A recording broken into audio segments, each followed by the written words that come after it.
l'espai a mirada alta.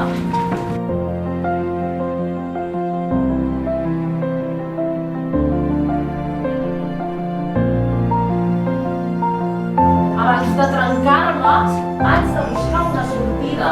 Aquesta energia de sortir pel meu cos d'alguna manera.